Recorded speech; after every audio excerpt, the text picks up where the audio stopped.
The whispers had already begun before she even reached the altar.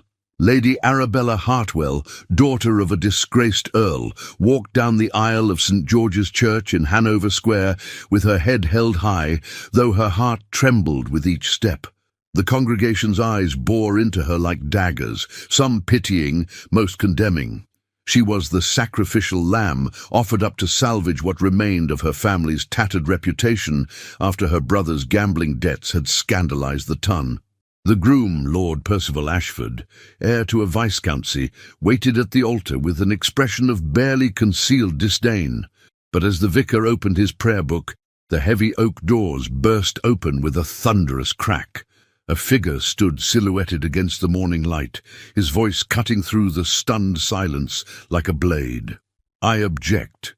Udi, if you're listening to this story, don't forget to click the like button, subscribe to the channel, and tell me in the comments from which part of the world you're listening to this story.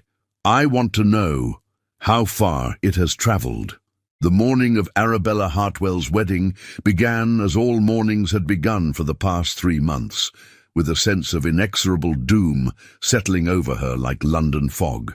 She sat before the vanity in her bedchamber at Hartwell House, watching her lady's maid, Margaret, arrange her dark auburn hair into an elaborate coiffure befitting a bride of the ton. The face that stared back at her from the mirror was pale, her green eyes shadowed with sleepless nights, though her features remained delicate and refined. The high cheekbones and graceful neck that had once made her the subject of admiring glances at Almack's now seemed merely ornamental, like a porcelain doll dressed for display. "You look beautiful, my lady," Margaret whispered, though her voice carried an undertone of sorrow that Arabella pretended not to hear. Beautiful. Yes, she supposed she was, in the way that a painting was beautiful, something to be admired from a distance but never truly known. At 22 years of age, Arabella had long understood that her beauty was not a gift, but a currency, one that her family had finally decided to spend in the most desperate of transactions. The wedding gown lay across her bed, a confection of ivory silk and Brussels lace that had cost more than her family could afford. It was a costume for a performance, and she was the lead actress in a tragedy not of her own making. Through the window, she could see the grey skies of London in the spring of 1818. The Regency era in full bloom with its rigid social hierarchies and unforgiving judgments. Somewhere beyond those windows, the ton was already gathering at St. George's Church, eager to witness the spectacle of the fallen Hartwell family's attempt at redemption. Her father, the Earl of Hartwell, had once been a respected member of Parliament, a man of principle and dignity. But that was before her younger brother Thomas had fallen into the clutches of professional gamblers and accumulated debts that threatened to destroy them all. £50,000, an astronomical sum that hung over their household like a guillotine blade. The creditors had been patient at first, then insistent, and finally threatening. Debtor's prison loomed for Thomas, and with it, complete social annihilation for the entire family. Lord Percival Ashford had appeared like a solution wrapped in expensive tailoring. The second son of Viscount Ashford, Percival had recently inherited a considerable fortune from a childless uncle, and with it, aspirations of climbing higher in society. He needed a wife with impeccable breeding and connections, even if her family's finances were in ruins. The Hartwells needed money and the protection of an alliance with a family whose reputation remained untarnished. It was a transaction, pure and simple, though everyone pretended it was something more. Arabella had met Percival only 4 times before their engagement was announced. He was handsome in a cold, classical way, tall and fair-haired, with pale blue eyes that seemed to look through her rather than at her. During their chaperoned meetings, he had spoken primarily of himself, his expectations for a wife, his plans for establishing himself in political circles, his requirements for the management of his household. She was to be ornamental, obedient, and above all grateful for his condescension in marrying beneath his newly elevated station. "Oh, you understand, Miss Hartwell," he had said during their third meeting, his tone that of a man explaining something to a slow child, "that this marriage is an act of considerable generosity on my part. Your family's recent difficulties make you a less than ideal match. However, I am willing to overlook these deficiencies in exchange for your family's ancient name and your own adequate accomplishments." Adequate. The word had stung more than she cared to admit.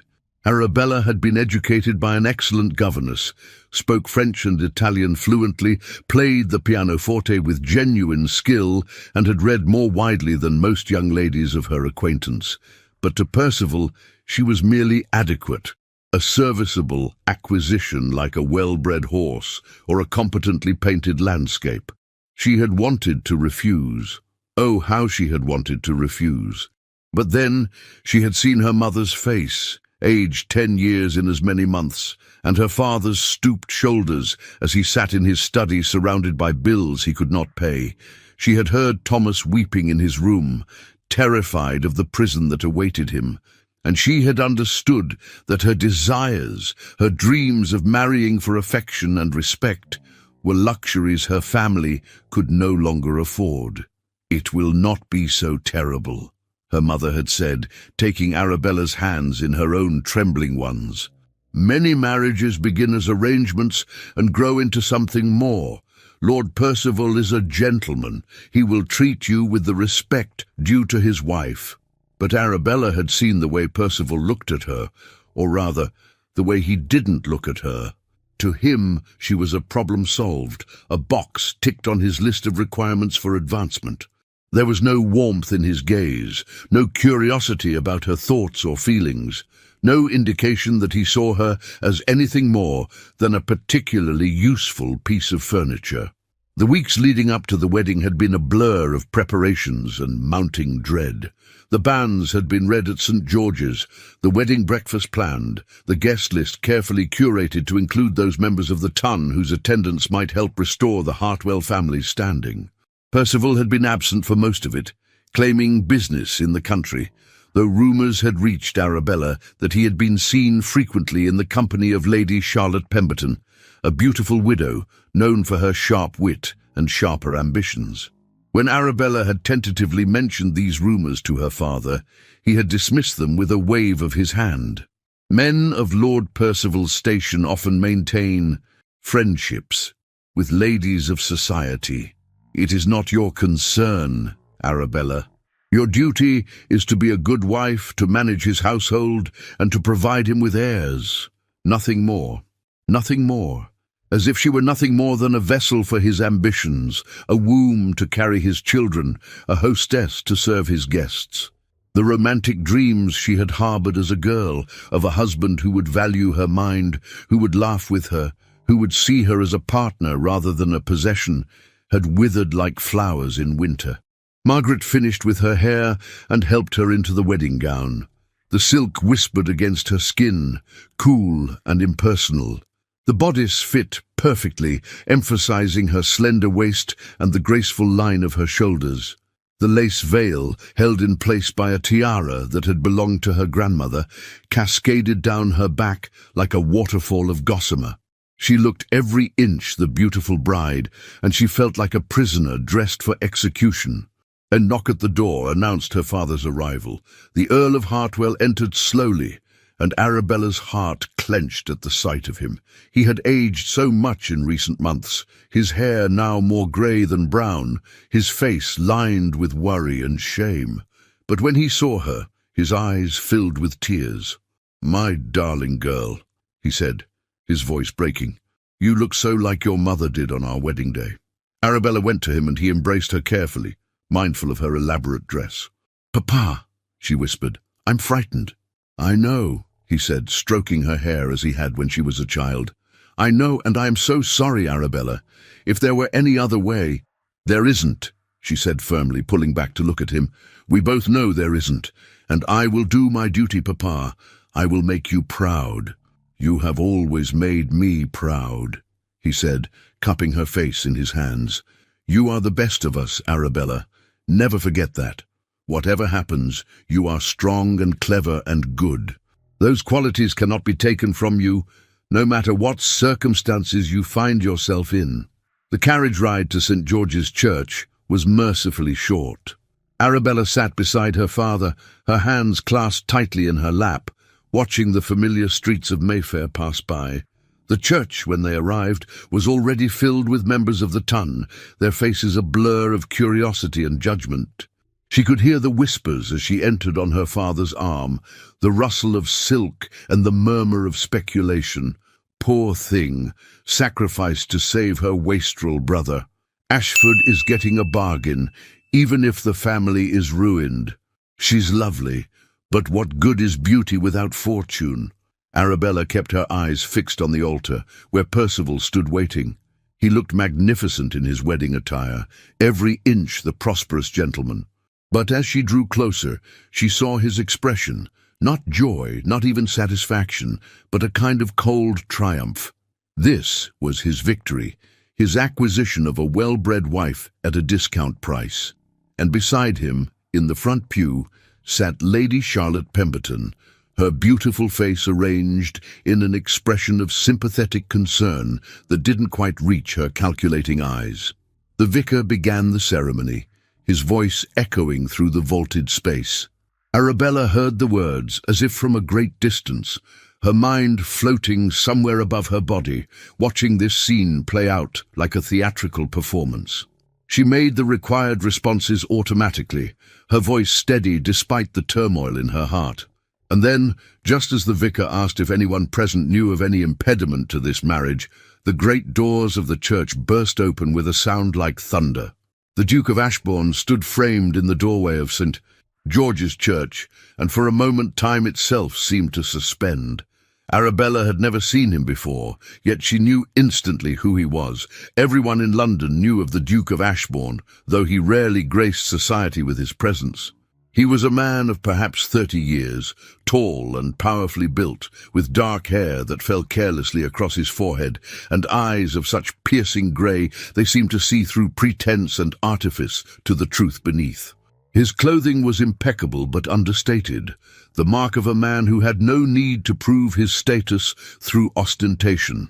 "I object," he repeated, his voice carrying effortlessly through the shocked silence.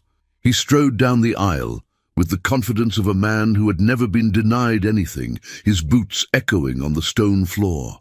"This marriage cannot proceed." The congregation erupted in gasps and frantic whispers.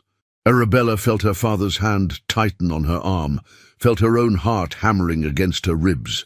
Percival's face had gone from pale to crimson, his jaw clenched with fury. "Your Grace," the vicar stammered, clearly at a loss for how to proceed. "This is most irregular. On what grounds do you object?"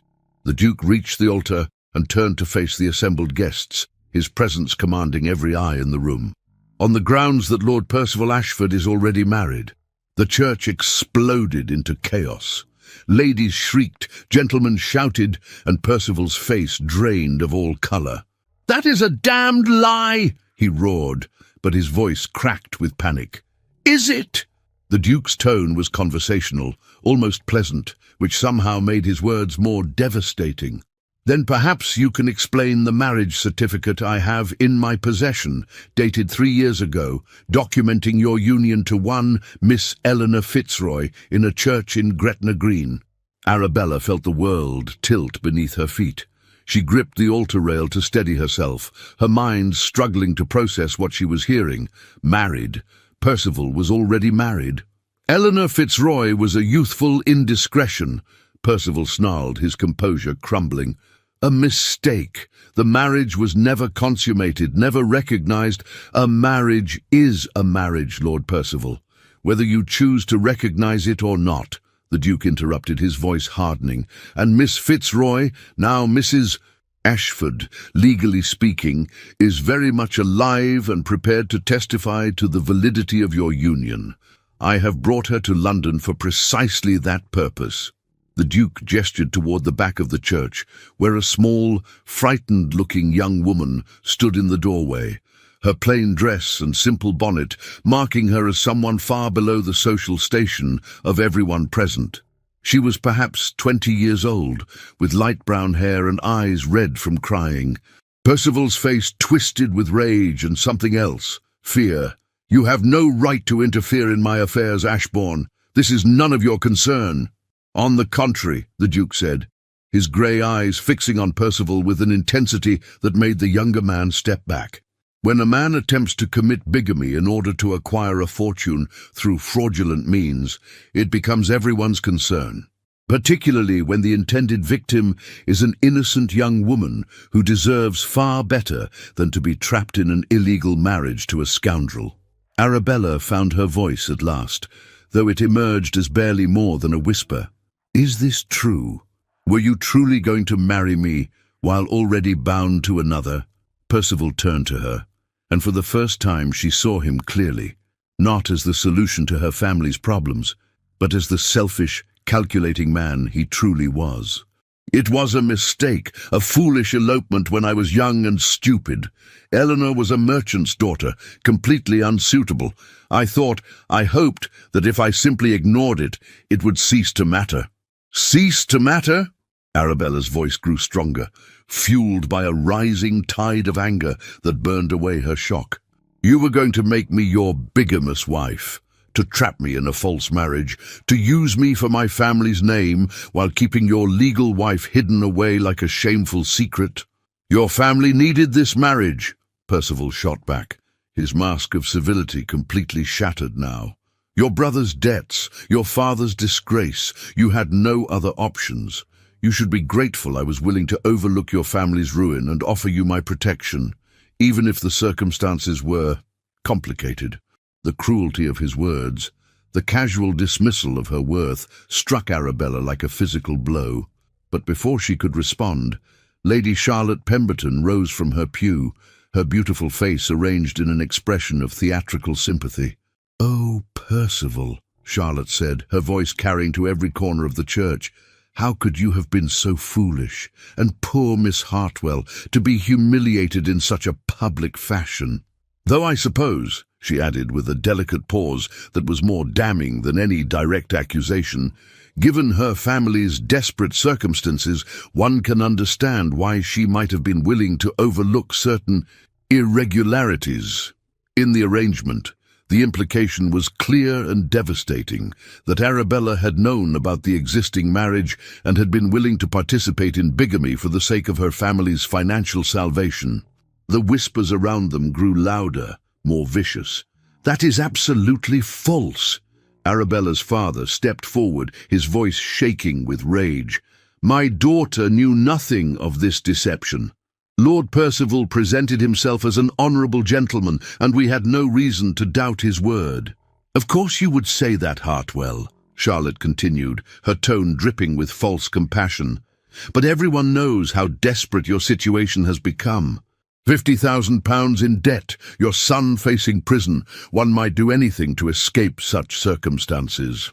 Arabella felt the weight of hundreds of eyes upon her, felt the judgment and speculation pressing down like a physical force. This was worse than simply being jilted at the altar. She was being painted as a willing participant in fraud, a woman so desperate that she would knowingly enter into a bigamous marriage. Her reputation, already fragile due to her family's financial troubles, was being shredded before the entire ton. The Duke of Ashbourne's voice cut through the rising cacophony like a blade. "Lady Charlotte, I would advise you to choose your next words very carefully. Miss Hartwell is the victim here, not the perpetrator. Lord Percival deliberately concealed his existing marriage in order to acquire her family's connections and what remained of their fortune. To suggest otherwise is not only false but slanderous." Charlotte's eyes flashed with anger, but she had the sense to remain silent. The Duke turned to Arabella, and for the first time she met his gaze directly. What she saw there surprised her. Not pity, which she would have hated, but respect and something that looked almost like admiration. "Miss Hartwell," he said, his voice gentler now, "you have been grievously wronged. I apologize for the dramatic nature of this revelation, but I felt it necessary to prevent you from being trapped in a false marriage. No woman deserves such treatment. regardless of her family's circumstances. Arabella's mind was reeling, but she forced herself to maintain her composure. "How did you discover this, Your Grace? Why did you involve yourself in this matter?" A slight smile touched the Duke's lips. "I make it my business to know the character of men who move in society, Miss Hartwell. When I heard of Lord Percival's engagement to you, I found certain aspects of his history troubling. A few inquiries led me to Miss Fitzroy, who had been living in poverty in Scotland, abandoned by the man who had promised to love and protect her. I felt it my duty to bring the truth to light before another innocent woman was harmed. Percival, seeing his schemes collapsing around him, made one last desperate attempt to salvage the situation. This is absurd. Ashbourne has no proof, only the word of some merchant's daughter who probably fabricated this entire story for money. The marriage certificate is likely a forgery. The certificate has been examined by 3 separate solicitors, all of whom have verified its authenticity," the Duke said coldly. "And Miss Fitzroy's testimony is corroborated by the vicar who performed the ceremony, who is prepared to swear to its validity in court. You are legally married, Lord Percival, and any attempt to marry Miss Hartwell would constitute bigamy, a crime punishable by imprisonment." The full weight of scandal crashed down upon the church. Guests were already rising from their pews, eager to escape the scene and spread the gossip throughout London. Arabella stood frozen at the altar, her wedding gown suddenly feeling like a shroud, her carefully arranged future dissolving into chaos and shame. Her mother appeared at her side, tears streaming down her face. "Come, Arabella, we must leave. We must get you away from here." But where could they go? Arabella thought wildly. The wedding breakfast was cancelled, the alliance destroyed, and now, thanks to Charlotte's insinuations, her own reputation was in tatters. The Ton would feast on this scandal for months, and the Hartwell name, already damaged, would be completely destroyed. Thomas would still face debtor's prison, her father would be ruined, and she would be forever known as the girl who was almost married to a bigamist, with whispers following her that she had known and been complicit in the fraud.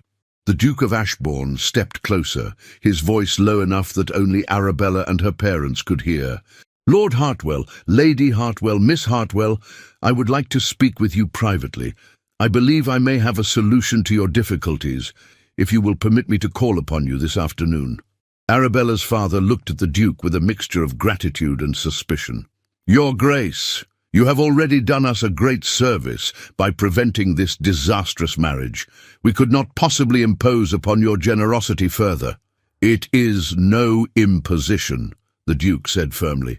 "Please, allow me to call upon you at 4 o'clock. I believe we have much to discuss." Before her father could respond, Arabella found herself speaking. "Why?" she asked, her voice steady, despite the turmoil raging inside her. "Why would you help us, Your Grace? You don't know us. We have nothing to offer you." The Duke's grey eyes met hers, and she saw something in their depths that she couldn't quite name, something that made her breath catch in her throat. "Perhaps I simply believe that justice should be served, Miss Hartwell, and perhaps I see value where others see only difficulty." With that cryptic statement, he bowed and turned to leave, his presence commanding respect, even as the church emptied around them in a flurry of shocked whispers and avid speculation. Arabella watched him go, her mind spinning with questions and a strange, unfamiliar sensation that felt almost like hope. But as she turned to leave the church on her father's arm, still wearing her wedding gown like a costume from a play that had ended in disaster, she caught sight of Charlotte Pemberton's face.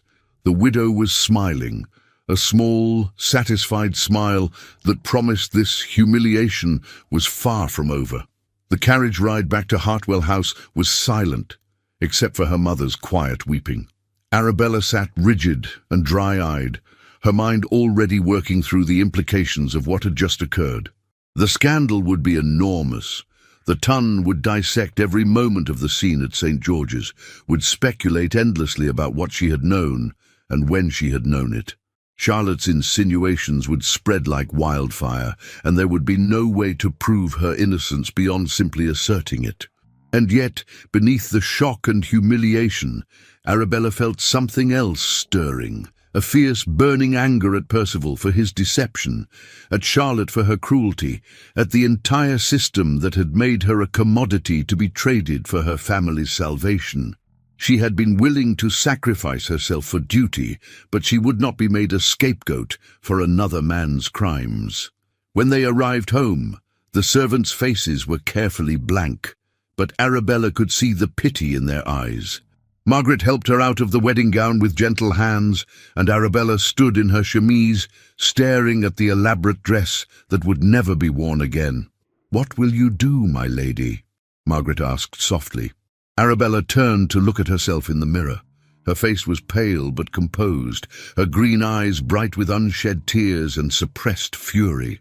"I don't know," she admitted, "but I will not let this destroy me. I will not let them win." At precisely 4 o'clock, the Duke of Ashbourne was announced. Arabella had changed into a simple afternoon dress of pale blue muslin, her hair arranged in a modest style. She descended the stairs to find her parents already in the drawing-room with their unexpected guest, who rose as she entered. "Miss Hartwell," he said, bowing, "thank you for receiving me." "Your Grace," she replied, curtsying. "My family and I are grateful for your intervention this morning, though I confess we are bewildered by your interest in our affairs." The Duke waited until she was seated before resuming his own seat. "I will be direct, as I believe the situation calls for honesty rather than social niceties. Miss Hartwell, your family faces ruin. Your brother's debts remain unpaid, and today's scandal will make it nearly impossible for you to secure another advantageous marriage. The whispers have already begun. I heard them myself as I left the church, suggesting that you were complicit in Lord Percival's scheme." Arabella's hands clenched in her lap, but she kept her voice steady. "I am aware of our situation, Your Grace. You need not enumerate our difficulties." "I enumerate them," the Duke continued, "because I wish to offer a solution. Miss Hartwell, I would like to propose that you marry me instead." The silence that followed was absolute. Arabella stared at him, certain she had misheard. Her mother gasped, and her father half rose from his chair before sinking back down, speechless. "I beg your pardon," Arabella finally managed. "I am proposing marriage," the Duke said calmly, as if he were discussing the weather. "I am in need of a wife, and you are in need of a husband who can protect you from scandal and provide for your family. It seems a practical arrangement." Arabella felt as though she had stepped into a dream, or perhaps a different nightmare, one that wore the mask of salvation. She studied the Duke's face, searching for signs of mockery or madness, but found only calm sincerity in those penetrating grey eyes. "Your Grace," her father said, his voice hoarse with emotion, "this is extraordinarily generous, but we could not possibly accept. You have already done so much, and to bind yourself to our family when we have nothing to offer. On the contrary, Lord Hartwell, you have a great deal to offer," the Duke interrupted. "Your family name is ancient and respected.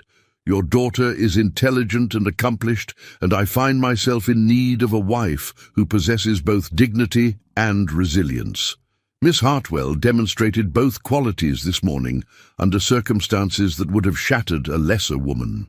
Arabella found her voice at last. "Forgive me, Your Grace, but I must ask, why? You are a duke, wealthy and powerful, with your choice of any woman in England. Why would you offer marriage to someone you met only hours ago, whose family is mired in scandal and debt?" The Duke leaned back in his chair, his expression thoughtful. "A fair question, and one that deserves an honest answer.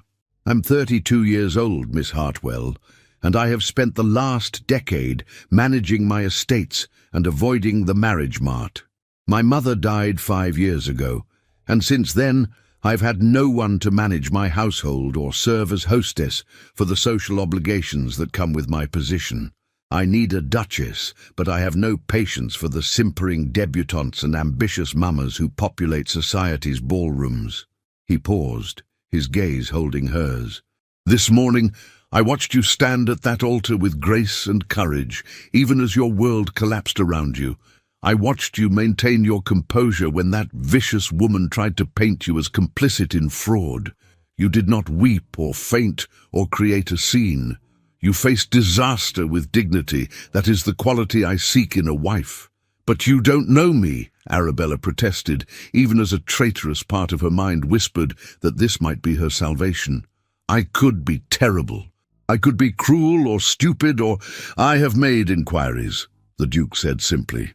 You are known to be kind to your servants, devoted to your family, well-read and thoughtful. Your former governess, Miss Pemberton, no relation to Lady Charlotte, I assure you, spoke very highly of your character and intellect. You speak 3 languages, play the pianoforte beautifully, and have a particular interest in history and literature. These are not the accomplishments of a cruel or stupid woman. Arabella felt heat rise to her cheeks. You investigated me. I investigate everyone of interest to me, the Duke replied without apology. It is how I discovered Lord Percival's secret marriage. I make it my business to know the truth about people, Miss Hartwell. It has served me well. Her mother, who had been sitting in stunned silence, finally spoke. Your Grace, even if we were to consider such an offer, and it is overwhelmingly generous, the scandal from this morning will cling to Arabella. To marry her now would be to invite gossip and speculation about your own motives. Let them speculate, the Duke said, with a dismissive wave of his hand. I care nothing for the opinions of the ton. My position is unassailable, and as my Duchess, Miss Hartwell would be similarly protected. Anyone who dared to whisper against her would find themselves excluded from my homes and my influence, which extends considerably throughout England. Arabella's mind was racing. This was madness, absolute madness, and yet what choice did she have? This morning she had been prepared to marry a man she barely knew out of duty to her family. At least the Duke of Ashbourne had shown her kindness and respect, had saved her from a fraudulent marriage, and was offering her a position of genuine power and protection. I need time to think, she said finally. This is all so sudden, and I cannot make such a decision in the space of a few hours. Of course, the Duke said, rising. I would not expect otherwise. However, I must ask for your answer within 3 days. The scandal from this morning will spread quickly, and the longer we wait, the more damage will be done to your reputation. If we announce our engagement immediately and marry quickly, we can control the narrative. The ton will see it as a romantic rescue. The Duke who saved the innocent maiden from a scoundrel and claimed her for himself. He moved toward the door, then paused and turned back. Miss Hartwell, I want to be clear about what I am offering. This would be a marriage of convenience, at least initially. I would expect you to manage my household, serve as my hostess, and eventually provide an heir. In return, I would pay your brother's debts, restore your family's standing, and treat you with the respect and consideration due to my Duchess. I would not demand affection or love. Those things cannot be commanded. But I would offer you protection, security, and freedom to pursue your own interests within the bounds of propriety. After he left, Arabella sat in silence with her parents, the weight of the decision pressing down upon her. Her father looked 10 years older, torn between hope and guilt. Her mother wept quietly into her handkerchief. You don't have to do this, Arabella, her father said finally. We will find another way. I won't have you sacrifice yourself again. What other way, Papa? Arabella asked gently. Thomas still faces prison. Our creditors still demand payment. And now, thanks to Charlotte Pemberton's poison, I am tainted by association with Percival's crimes. No respectable man will offer for me now. The Duke is right, this may be my only chance. But to marry a stranger, I was prepared to marry Percival, who was also a stranger, Arabella pointed out. At least the Duke has shown himself to be honourable. He could have simply exposed Percival's bigamy and left us to face the consequences alone. Instead, He offers a solution that benefits us all. That night, Arabella lay awake in her bed, staring at the ceiling and trying to imagine her future. The Duke of Ashbourne, she didn't even know his given name. She knew only his reputation. A powerful man who shunned society, who managed his vast estates with legendary efficiency, who was respected and perhaps a little feared by his peers. He was said to be fair but exacting, generous to his tenants but intolerant of incompetence or dishonesty. And he wanted to marry her. The next morning brought a flood of calling cards and notes, though not the kind Arabella might have hoped for. Several of her former friends sent brief, cold messages expressing their concern and their regret that they would be unable to receive visitors for the foreseeable future. The meaning was clear. She was being cut, excluded from polite society, marked as tainted by scandal. But there was one note that surprised her. It was from a Lady Beatrice Ashbourne, written in an elegant, flowing hand. "My dear Miss Hartwell, I am the Duke of Ashbourne's aunt, and I have heard of yesterday's distressing events. My nephew has informed me of his intention to offer for your hand, and I write to extend an invitation for you to visit me at my home in Bloomsbury this afternoon, if you are willing. I believe we have much to discuss, and I would very much like to make your acquaintance before you make your decision. I remain, with warmest regards." Lady Beatrice Ashbourne Arabella showed the note to her mother, who looked both hopeful and anxious. "Lady Beatrice is well respected in society," her mother said. "She is a widow, quite independent, known for her intelligence and her charitable works. If she supports the match, it would go a long way towards silencing the gossips." That afternoon, Arabella found herself in a comfortable drawing-room in Bloomsbury, facing a woman of perhaps 55 years, with silver hair, keen blue eyes, and a warm smile that immediately put her at ease. Lady Beatrice was dressed elegantly, but not ostentatiously, and her home was filled with books, paintings, and an atmosphere of cultured refinement. "My dear Miss Hartwell," Lady Beatrice said, taking Arabella's hands in her own, "what a dreadful ordeal you have endured. Please sit down. I've ordered tea, and I promise you that anything we discuss will remain in complete confidence." As they settled into comfortable chairs, Arabella felt some of the tension leave her shoulders. There was something about Lady Beatrice that reminded her of her old governess, a combination of warmth and wisdom that invited trust. "My nephew tells me he has proposed marriage," Lady Beatrice said without preamble. "And I imagine you are quite bewildered by the entire situation." That is an understatement, Lady Beatrice," Arabella admitted. "I don't understand why the Duke would involve himself in my affairs, much less offer marriage. Surely there must be dozens of suitable young ladies who would be thrilled to become his Duchess." Lady Beatrice smiled. "Dozens, certainly. Suitable? That is another matter entirely. My nephew is a complicated man, Miss Hartwell. He is brilliant, principled, and utterly uninterested in the frivolous games of the tongue. His parents' marriage was a love match, you see, and he watched his father nearly destroy himself with grief when his mother died.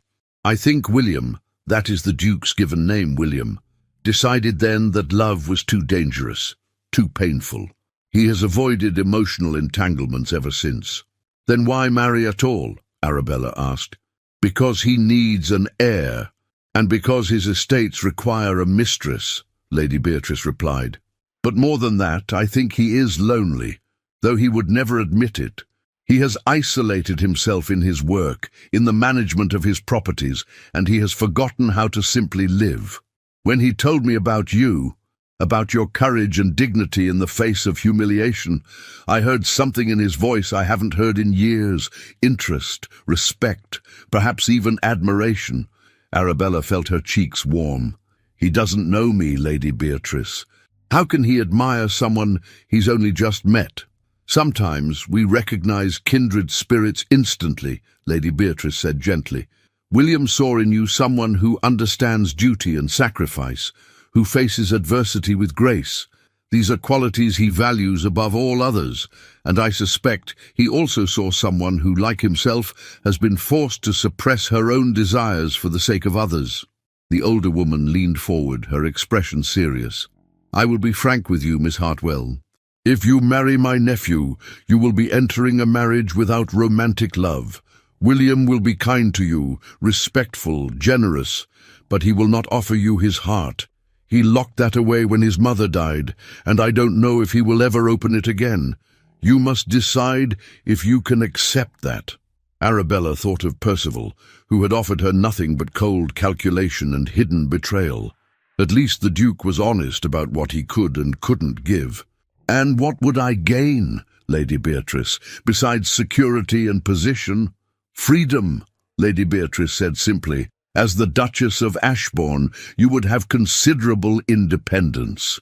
William's estates are vast, and he would expect you to manage the household and social obligations, but beyond that, he would not restrict your activities. You could pursue your interests, your education, your charitable works. You would have your own income, your own sphere of influence. Many women in society are prisoners in their marriages, Miss Hartwell. As William's Duchess, you would be anything but."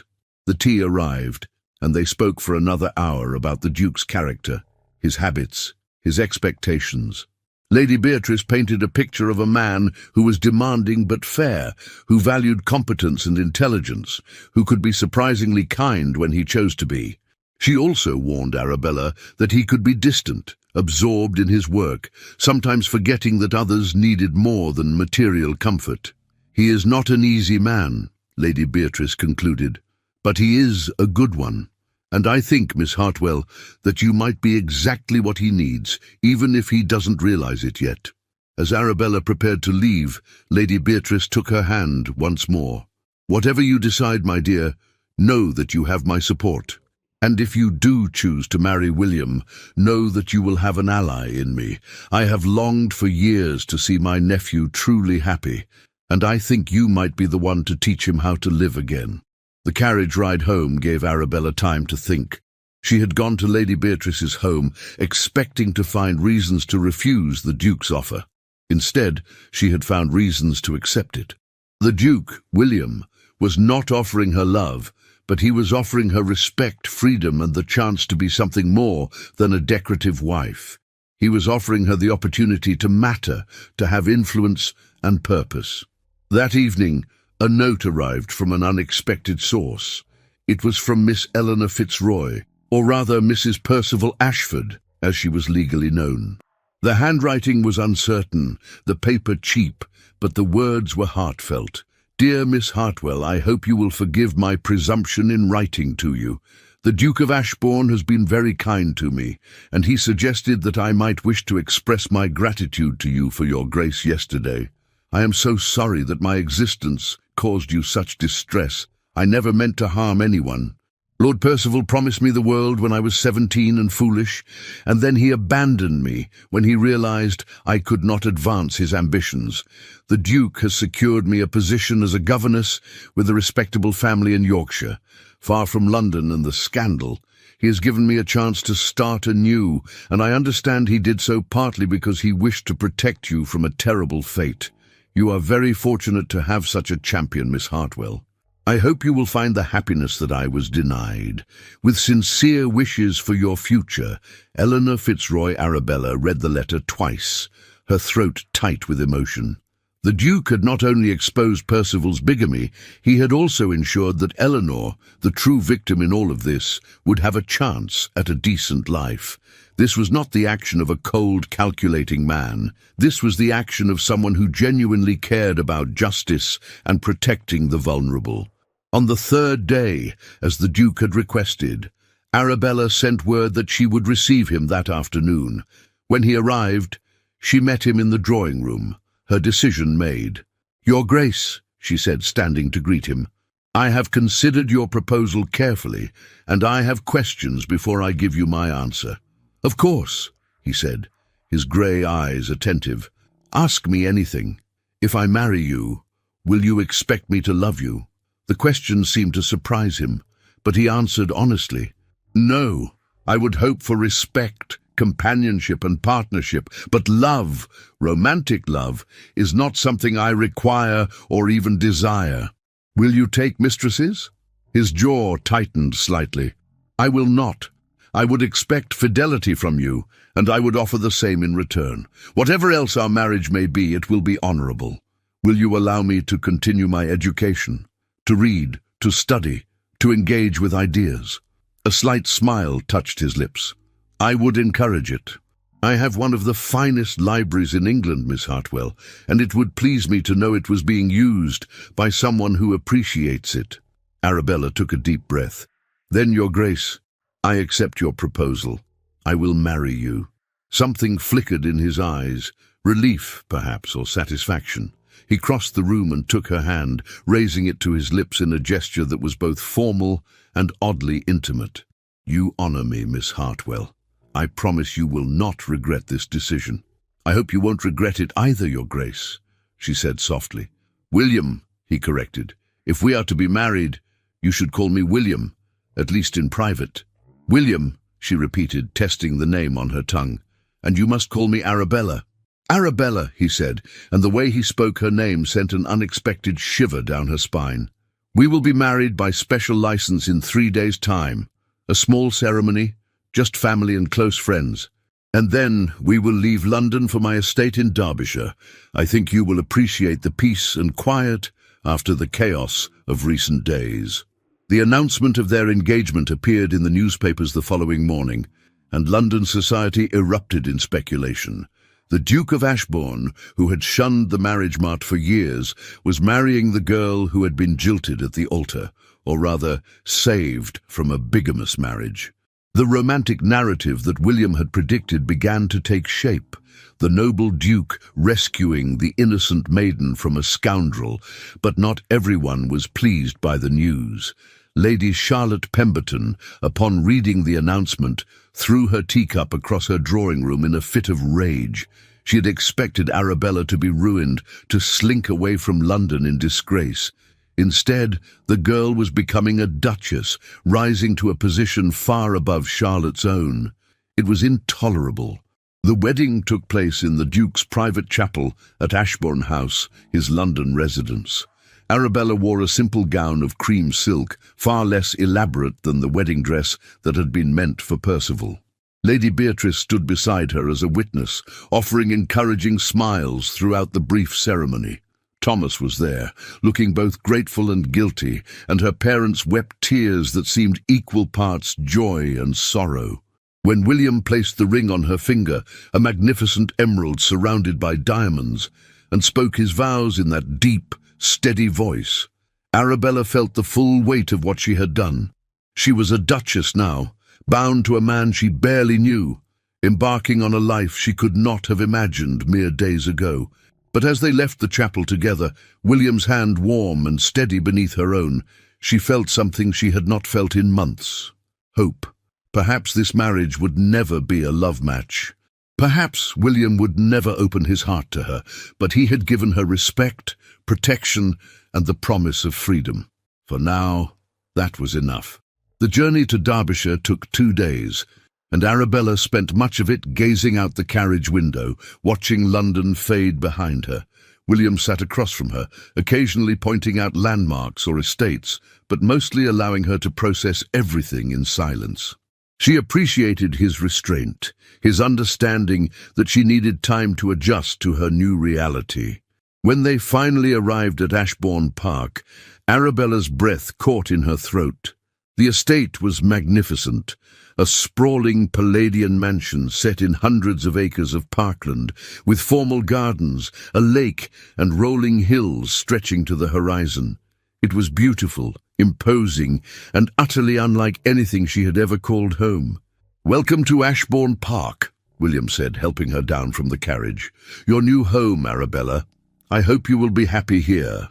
As she stood before the grand entrance, surrounded by servants who had lined up to greet their new duchess, Arabella felt the final pieces of her old life falling away.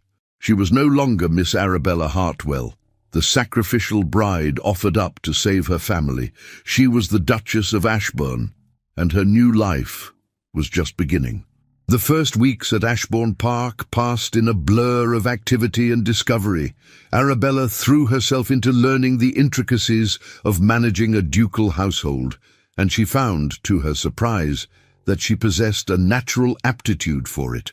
The housekeeper, Mrs. Thornton, a stern but fair woman of 60 years, initially regarded her new mistress with skepticism. After all, the Duchess was young and had arrived under scandalous circumstances. But Arabella's genuine interest in the welfare of the servants, her quick mind for household accounts, and her respectful manner soon won the older woman's loyalty.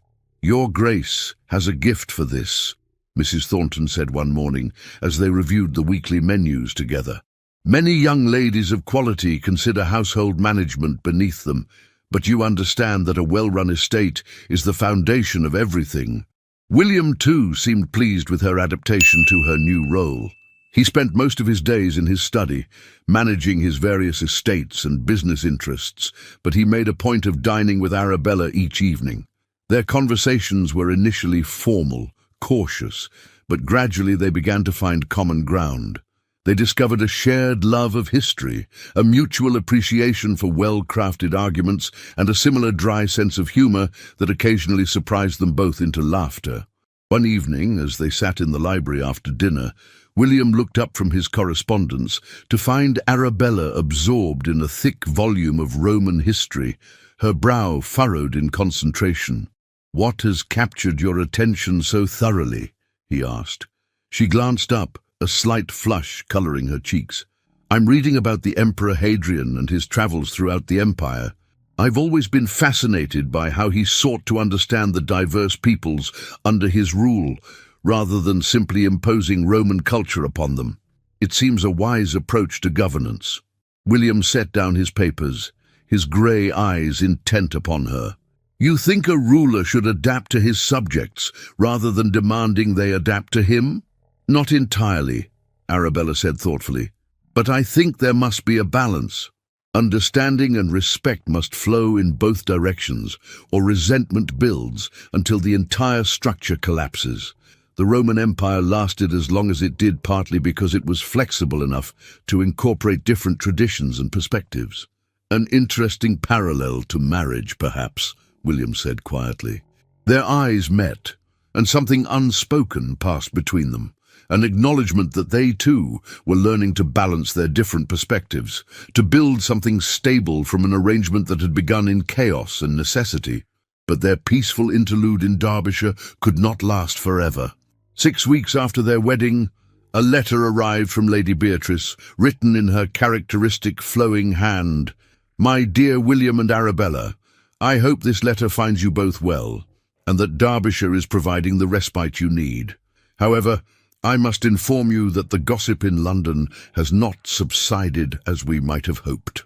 Lady Charlotte Pemberton has been quite active in spreading rumours about the circumstances of your marriage, suggesting everything from a prior secret understanding between you and Arabella to the possibility that the entire scandal with Lord Percival was orchestrated to trap you into marriage.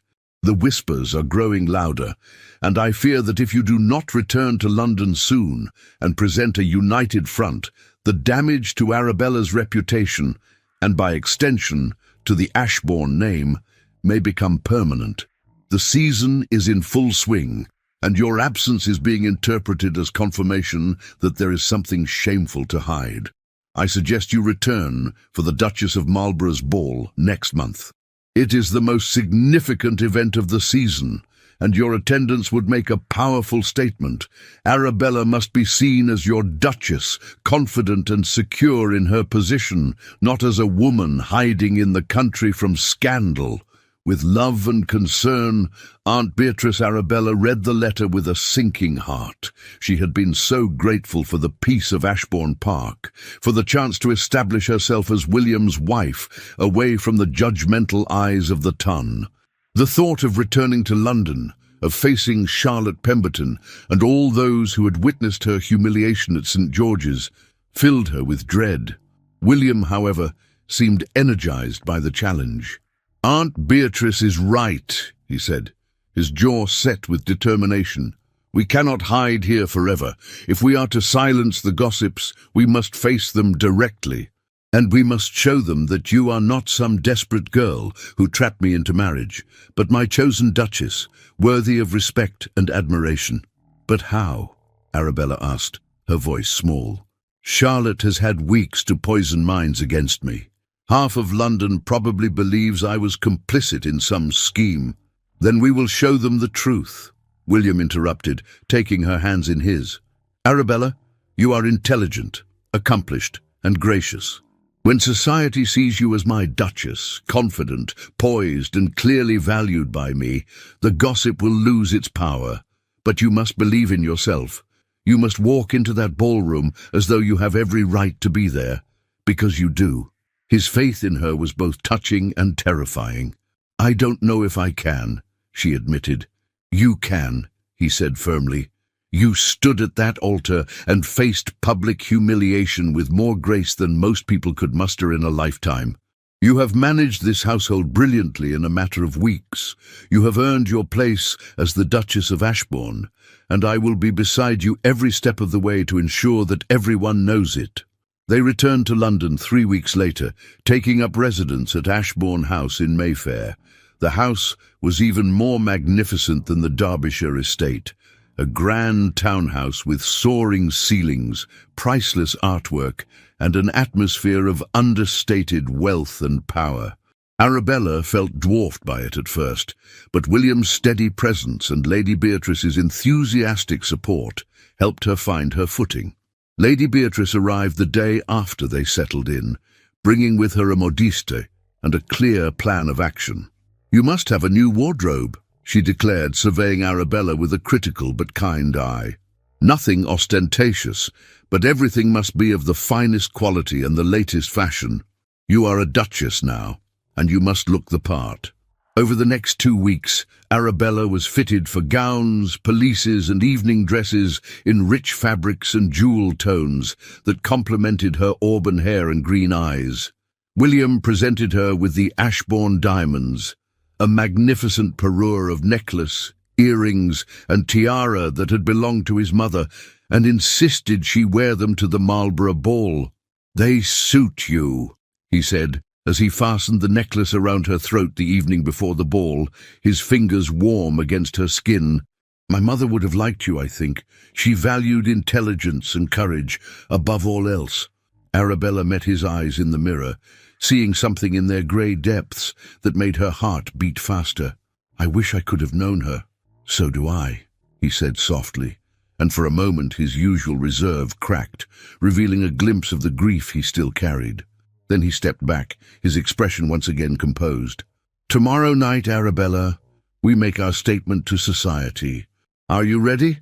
"I will be," she said, with more confidence than she felt. The night of the Duchess of Marlborough's ball arrived with all the weight of a military campaign. Arabella dressed with meticulous care in a gown of deep emerald silk that brought out the colour of her eyes, the Ashbourne diamonds glittering at her throat and in her hair. William, in his formal evening attire, looked every inch the powerful Duke, and when he offered her his arm, she felt a surge of gratitude for his solid, reassuring presence. The ballroom at Marlborough House was ablaze with candlelight, filled with the cream of London society. As the Duke and Duchess of Ashbourne were announced, a hush fell over the crowd. Arabella felt hundreds of eyes upon her, felt the weight of speculation and judgment, but she kept her head high and her expression serene, just as William had taught her. They descended the grand staircase together, and Arabella was acutely aware of the whispers that followed in their wake, but she also noticed something else, the way people stepped aside to let them pass, the respectful bows and curtsies, the acknowledgement of William's power and position. As his duchess, she was afforded that same respect, whether the ton liked it or not. Lady Beatrice appeared at their side almost immediately, resplendent in purple silk.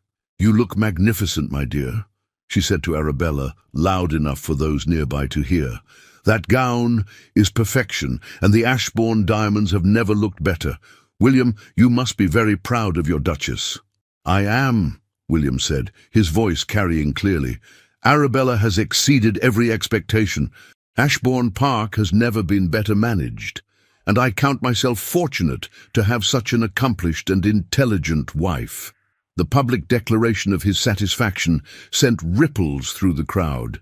This was not the behavior of a man who had been trapped into an unwanted marriage. This was a husband expressing genuine pride in his wife. They moved through the ballroom, William introducing Arabella to various members of the ton with a proprietary air that left no doubt about her status. The Duchess of Marlborough herself, a formidable woman in her 60s, greeted them warmly. "My dear Duchess of Ashbourne," she said, taking Arabella's hands, "how delightful to finally meet you properly. I have heard such wonderful things about your management of Ashbourne Park. Mrs. Thornton wrote to my own housekeeper, singing your praises. Quite unprecedented, I assure you. The woman is notoriously difficult to impress." Arabella felt a rush of warmth toward the unknown Mrs. Thornton, who had apparently been working behind the scenes to support her new mistress. "Your Grace is too kind. I have been blessed with excellent staff who have made my transition to my new role much easier than it might have been."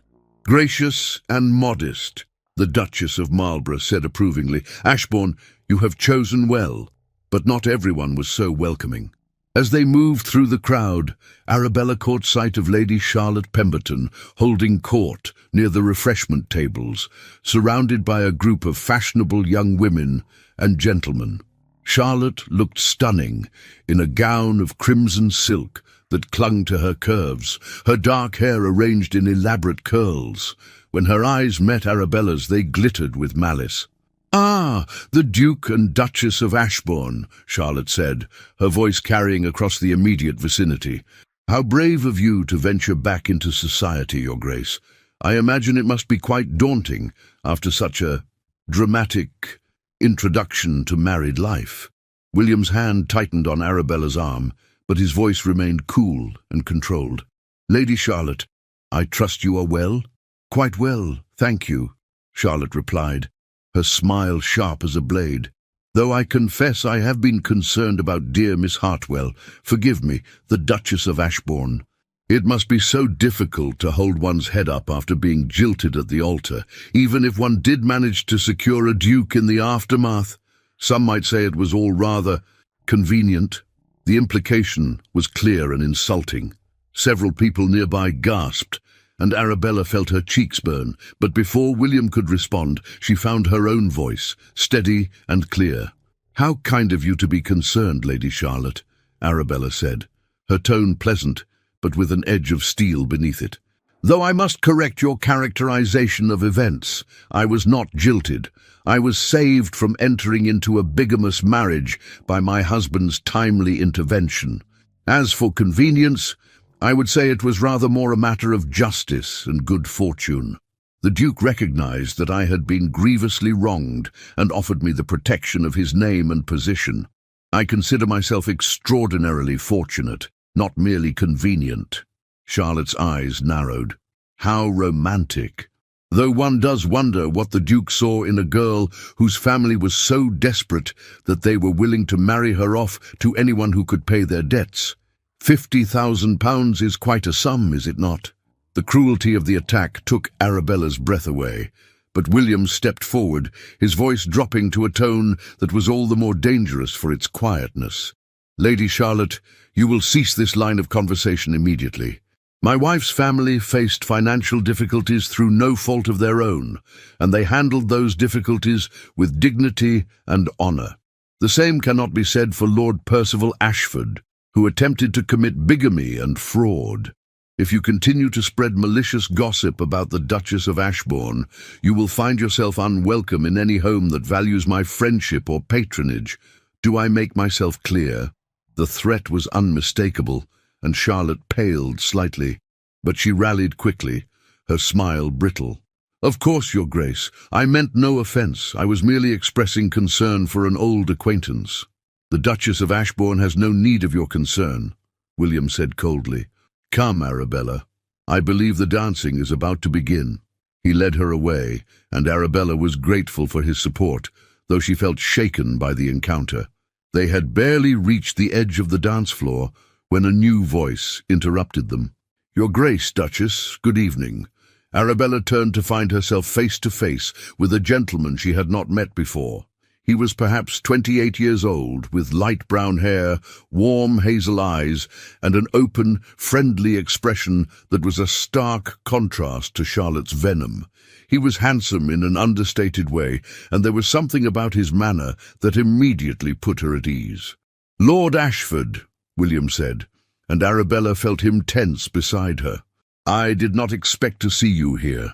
I arrived in London only yesterday," the gentleman replied. "I felt it was time I paid my respects to my cousin and his new bride.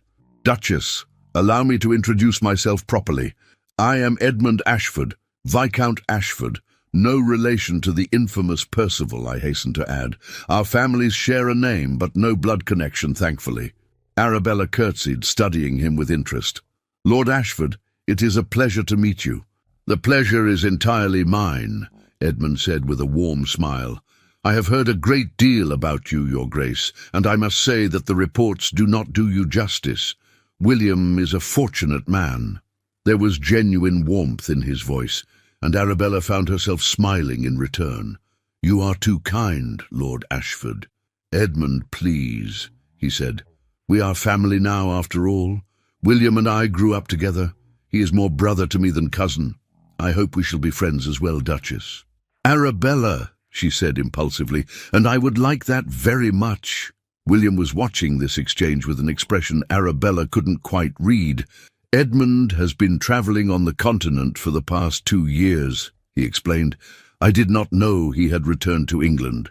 "I came back as soon as I heard about your marriage," Edmund said. "I wanted to meet the woman who finally convinced my notoriously marriage-averse cousin to take a wife. Duchess, Arabella, would you do me the honour of the next dance? With your husband's permission, of course." William hesitated for just a moment, then nodded. "Of course. Arabella, I must speak with Lord Pemberton about some business matters. Edmund will take excellent care of you." As William moved away, Edmund offered Arabella his arm and led her onto the dance floor. The orchestra struck up a waltz, and he guided her into the steps with practiced ease. "You must forgive my cousin," Edmund said as they danced. "He can be rather protective, and he has been isolated for so long that he sometimes forgets how to navigate social situations with grace. But I assure you, beneath that stern exterior beats a genuinely good heart." "I am beginning to discover that," Arabella said, "though I confess your cousin remains something of a mystery to me. We have been married for 2 months, and I feel I am only just beginning to understand him." "William has always been guarded," Edmund said thoughtfully. "Even as a boy, he kept his feelings close, but when he cares for someone, he is fiercely loyal and protective. The fact that he married you at all, Arabella, speaks volumes. He could have simply exposed Percival Ashford's bigamy and left your family to manage the aftermath. Instead, he offered you his name and protection. That is not the action of a man acting purely from duty." Arabella felt her heart skip. "What do you mean?" Edmund smiled. "I mean that my cousin may not realize it yet, but I suspect he saw something in you that intrigued him, something beyond mere duty or convenience. William has never done anything impulsively in his life. The fact that he proposed to you within hours of your first meeting suggests that you made quite an impression." Before Arabella could respond, the dance ended, and Edmund returned her to William's side with a bow. "Thank you for the dance, Arabella. William, you must bring your Duchess to visit me at Ashford Manor. I'm hosting a small gathering next week. Nothing too formal, just a few close friends. I think Arabella would enjoy meeting some people outside the usual ton circles." "We shall see," William said noncommittally, but Arabella noticed that his eyes followed Edmund as the younger man moved away through the crowd. "He seems very kind," Arabella ventured. "He is," William agreed. "Edmund is one of the few people in society whose friendship I genuinely value. He has always been more comfortable with people than I am, more able to navigate the social world with ease. Sometimes I envy him that gift." The admission surprised Arabella. It was rare for William to reveal anything about his inner thoughts or feelings. Before she could respond, however, they were approached by a succession of guests, all eager to meet the new Duchess of Ashbourne and curry favour with the Duke. Arabella found herself answering questions about Ashbourne Park, accepting compliments on her gown, and engaging in the sort of polite small talk that was the currency of the ton. She was exhausted by the time they finally returned home in the early hours of the morning, but she also felt a sense of triumph. They had faced down Charlotte Pemberton's malice, had presented a united front to society, and had demonstrated that Arabella was not some desperate girl to be pitied, but a duchess to be respected. As William helped her down from the carriage, he said quietly, "You were magnificent tonight, Arabella. You handled Charlotte's venom with grace and dignity, and you charmed everyone you spoke with. I was proud to have you at my side." The warmth in his voice made Arabella's breath catch. "Thank you, William. I could not have done it without your support." He raised her hand to his lips, his grey eyes holding hers in the lamplight. "We make a good team, I think. Perhaps this marriage of convenience is not such a terrible arrangement after all." "Perhaps not," Arabella agreed softly, and as they entered Ashbourne House together, she felt something shift between them, something fragile and new, like the first green shoots of spring pushing through winter soil. But in her drawing-room across Mayfair, Lady Charlotte Pemberton sat alone, staring into the dying embers of her fire. The evening had not gone as she had planned. Instead of seeing Arabella humiliated and diminished, she had watched the girl, no, the Duchess, shine with confidence and grace. And worse, she had seen the way the Duke looked at his wife, with a respect and admiration that Charlotte had never inspired in any man. It was intolerable. Arabella Hartwell had been meant to fade into obscurity, ruined by scandal. Instead, she had risen to become one of the most powerful women in England. Charlotte's fingers clenched around her wineglass as a cold determination settled over her. This was not over, not by a long measure. If Arabella thought she had won, she was very much mistaken. The weeks following the Marlborough Ball brought a subtle but unmistakable shift in Arabella's position within London society. Invitations flooded into Ashbourne House, not the tentative, curious sort that had arrived immediately after her marriage, but genuine requests for her presence at dinners, musicales, and garden parties. The Duchess of Ashbourne, it seemed, had passed some invisible test, and the ton was now eager to claim her as one of their own. William observed this transformation with quiet satisfaction. He had always known that Arabella possessed the qualities necessary to succeed in her role, but watching her navigate the treacherous waters of high society with increasing confidence filled him with an emotion he was reluctant to name. It was more than pride, more than satisfaction. It was something warmer, something that made him seek out her company, even when duty did not require it. They fell into a comfortable routine. Mornings were spent separately, William in his study attending to business, Arabella managing the household or receiving callers, but afternoons often found them together in the library, reading in companionable silence or discussing the books they had discovered. Evenings were reserved for social obligations or quiet dinners at home, followed by more time in the library or the music room, where Arabella would play the pianoforte while William listened, his correspondence forgotten. One afternoon, as they sat together reviewing invitations, Arabella looked up from a particularly ornate card. "Lord Edmund has invited us to his gathering at Ashford Manor this weekend. He mentions it will be a small party, no more than 20 guests, focused on intellectual conversation and artistic pursuits rather than the usual society entertainments. May we accept?" William studied her face, noting the genuine interest in her eyes. "You wish to go?" "I do," she admitted. "Edmund seems to gather around him people of substance, writers, artists, reformers. It would be refreshing to engage in conversations about ideas rather than gossip and fashion, though if you would prefer not to—" "We shall go," William decided. "Edmund's gatherings are always stimulating, and I think you will enjoy meeting his circle. They are unconventional but brilliant, much like Edmund himself." Arabella's smile was radiant, and William felt that unfamiliar warmth spread through his chest again. He was beginning to realize that making her happy had become important to him, more important than he had anticipated when he had proposed this marriage of convenience. The journey to Ashford Manor in Hertfordshire took only a few hours, and they arrived on a golden Friday afternoon in late June.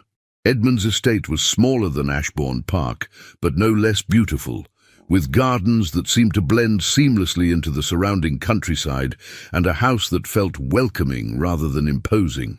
Edmund greeted them personally, his warm smile genuine. "William, Arabella, I'm delighted you could come. Let me show you to your rooms, and then I'll introduce you to the other guests. I think you'll find them fascinating." He was not wrong. Over dinner that evening, Arabella found herself seated between a celebrated poet and a lady who had recently published a treatise on educational reform. The conversation ranged from literature to politics to philosophy, and for the first time since her marriage, Arabella felt free to express her own opinions without fear of being thought too intellectual or unfeminine. "You have a remarkable mind, Your Grace," the poet, Mr. Hartley, said as they discussed the merits of different historical periods. "It's rare to find someone who can engage with ideas so thoughtfully. The Duke is a fortunate man." Across the table, William was deep in conversation with a gentleman who had recently returned from India, but Arabella noticed that his eyes kept drifting toward her, a slight smile playing at the corners of his mouth. When their gazes met, something passed between them, a shared moment of connection that made her heart flutter unexpectedly. After dinner, the guests gathered in the drawing room, where a young woman with striking features and an air of quiet intensity was persuaded to play the pianoforte. Her name was Miss Sophia Blackwood, and she was, Edmund explained, a composer of considerable talent, despite her youth and gender making it difficult for her to have her work performed publicly. As Miss Blackwood's fingers flew over the keys, creating music of haunting beauty, Arabella felt tears prick her eyes. There was such passion in the performance, such raw emotion, and it reminded her of all the dreams she had once harbored, dreams of a life filled with meaning and purpose beyond the narrow confines society prescribed for women. When the music ended, Arabella found herself approaching Miss Blackwood. "That was extraordinary," she said sincerely. "Have you published any of your compositions?" Miss Blackwood's expression was both grateful and bitter. "I have tried, Your Grace, but publishers are reluctant to take on work by a female composer. They say the public won't accept it, that it's unseemly for a woman to aspire to such things. So my music remains largely unheard, except at gatherings like this, where Lord Edmund is kind enough to give me a platform." An idea began to form in Arabella's mind. What if you had a patron, Miss Blackwood? Someone with the social standing to insist that your work be taken seriously. The young woman's eyes widened. Your Grace, I couldn't possibly presume." "You're not presuming. I am offering," Arabella said firmly. "I would be honored to serve as your patron, Miss Blackwood. With the Ashbourne name behind you, publishers might be more willing to take a chance on your work. And I could host a musicale at Ashbourne House, where your compositions could be performed for an audience of influential people. Would you be amenable to such an arrangement?" Miss Blackwood's face transformed with hope and gratitude. "Your Grace, I don't know what to say. Yes, of course, yes. Thank you." William, who had been observing this exchange from across the room, approached with Edmund at his side. "Arabella, what are you plotting?" he asked, though his tone was more amused than concerned. "I am going to be Miss Blackwood's patron," Arabella announced. "She is brilliantly talented, and it's absurd that her gender should prevent her work from being heard. With our support, she could have a real career as a composer." Edmund beamed. "Arabella, you are a woman after my own heart. I have been trying to convince William for years to use his influence to support artists and reformers. Perhaps you will succeed where I have failed." William looked at his wife with an expression that made her breath catch. Pride, certainly, but also something deeper, something that looked almost like wonder. If Arabella wishes to patron Miss Blackwood, then we shall do so. I trust her judgment in such matters. The simple statement of faith in her abilities meant more to Arabella than all the compliments she had received that evening. William was not merely allowing her to pursue this interest, he was actively supporting it, trusting her to make decisions that would reflect on the Ashbourne name. That night, as they prepared for bed in their adjoining chambers, William knocked softly on the connecting door. "May I come in?" Arabella, dressed in her nightgown with her hair loose around her shoulders, felt suddenly self-conscious. They had maintained separate bedrooms since their marriage, and William had never sought to change that arrangement. Of course. He entered still fully dressed and stood awkwardly for a moment before speaking. "I wanted to tell you that I was impressed by what you did tonight with Miss Blackwood. You saw a need and moved immediately to address it. That is the mark of a true duchess, someone who uses her position to make a difference, not merely to enjoy its privileges." I only did what seemed right," Arabella said softly. "Miss Blackwood's talent deserves to be recognized, and we have the power to help her. It would be wrong not to use that power." William moved closer, his grey eyes intense in the candlelight. "You are remarkable, Arabella. When I proposed to you, I thought I was offering you a practical arrangement. Security and position in exchange for managing my household and bearing my heirs. But you have become so much more than I anticipated. You have brought life back to Ashbourne Park, warmth to Ashbourne House, and purpose to a position that had become merely ceremonial. You have reminded me that privilege carries responsibility, and that responsibility can be a joy rather than a burden." Arabella's heart was pounding. "William, I know we agreed this would be a marriage of convenience," he continued, his voice rough with emotion. "I know I promised not to demand affection or love. But Arabella, I find myself hoping—" He broke off, seeming to struggle with words that did not come easily to him.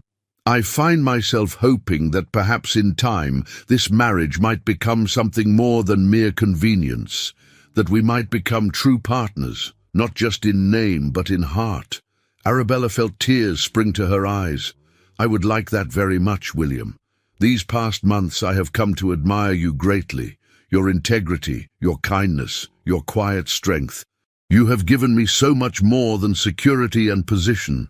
You have given me freedom to be myself, to pursue my interests, to matter. I think I am beginning to care for you quite deeply." The smile that spread across William's face was like sunrise breaking through clouds. He reached out and gently cupped her cheek, his thumb brushing away a tear. "May I kiss you, Arabella? Not as a duty or an obligation, but because I very much want to." "Yes," she whispered. He leaned down slowly, giving her every opportunity to pull away, but she didn't. When his lips met hers, it was gentle and tentative at first, a question rather than a demand. But as Arabella responded, rising on her toes to deepen the kiss, it became something more, a promise, a beginning, a recognition of feelings that had been growing quietly between them for months. When they finally pulled apart, both were breathless. William rested his forehead against hers, his hands cradling her face. "I never expected this," he admitted. "I thought I'd locked my heart away so thoroughly that no one could reach it. But you, Arabella, you have found your way in without my even realizing it was happening." "And you have found your way into mine," she said softly. "I married you out of necessity, but I am staying out of choice. I choose you, William. I choose this life we are building together." He kissed her again, more confidently this time, and Arabella felt the last walls between them beginning to crumble. This was no longer a marriage of convenience. This was becoming something real, something precious, something worth fighting for. The weekend at Ashford Manor passed in a blur of stimulating conversation, beautiful music, and stolen moments between William and Arabella. They walked together in the gardens, their hands brushing and then clasping. They sat together during discussions, exchanging glances that spoke volumes. They were discovering each other anew, not as Duke and Duchess fulfilling roles, but as William and Arabella, two people falling genuinely in love. Edmund noticed the change and smiled knowingly. "I told you," he said to William on their last evening there. "I told you that Arabella was special. I'm glad you finally realized it yourself." "I am a fool for taking so long," William admitted. "But I intend to spend the rest of my life making up for lost time." Their return to London, however, brought an unwelcome reminder that not everyone was pleased by their happiness. A letter was waiting for them at Ashbourne House, written in an elegant hand that Arabella recognized immediately as Charlotte Pemberton's. "Dear Duchess of Ashbourne, I hope you enjoyed your little sojourn in the country. How cozy it must be to play at being a duchess while the rest of us remember the truth of your origins. I thought you might be interested to know that I have recently made the acquaintance of your brother Thomas. Such a charming young man. Though still plagued by his unfortunate gambling habits, he was at the tables just last night, in fact, accumulating new debts with alarming speed. It would be such a shame if word got out that the Duke of Ashbourne's brother-in-law was once again facing financial ruin. People might begin to wonder if your family has learned anything from their previous disgrace, or if they are simply using the Duke's generosity to fund their continued excesses. I'm sure you would wish to address this situation before it becomes public knowledge.